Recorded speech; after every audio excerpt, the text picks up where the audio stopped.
থেকে এতটা কষ্ট দিয়েছে যে আমার ভাইজিটা মরতে যাচ্ছিল কাকিমা।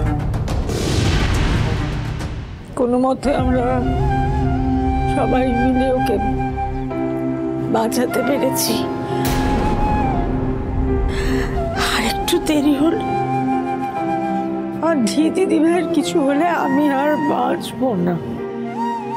তুই কেন এমন করতে যাচ্ছিলি? কালকের পর থেকে তো আমি নিজেই অপরাধ মতো ভুগছি।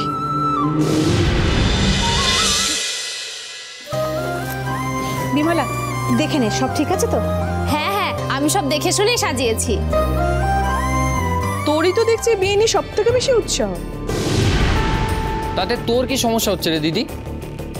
তোরা একটু থামবি? কাল থেকে এই এক জিনিস চলছে।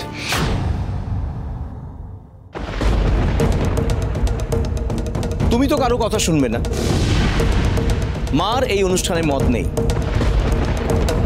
আর মা যখন অনুষ্ঠানে নেই তখন আমার এখানে না থাকাই ভালো।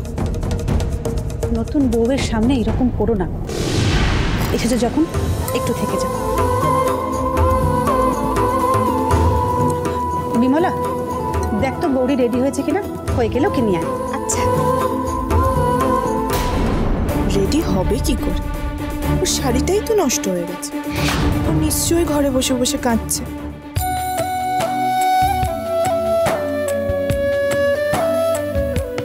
সবাই বোধহয় অনেকক্ষণ অপেক্ষা করছে।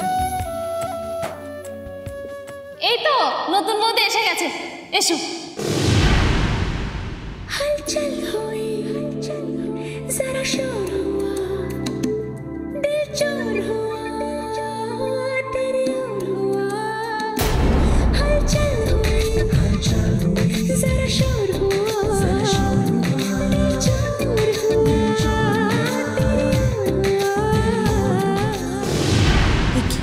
আমি শাড়িটা ছেড়ে দেওয়ার পরে ওই শাড়িটা পরলো কি করে গৌরী?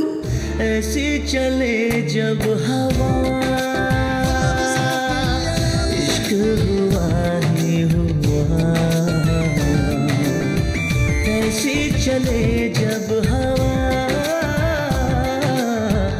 इश्क हुआ ही हुआ। হরগৌরী পাইস হোটেল, সোম থেকে রবি প্রতিদিন রাত 10টায় স্টার জলসায়।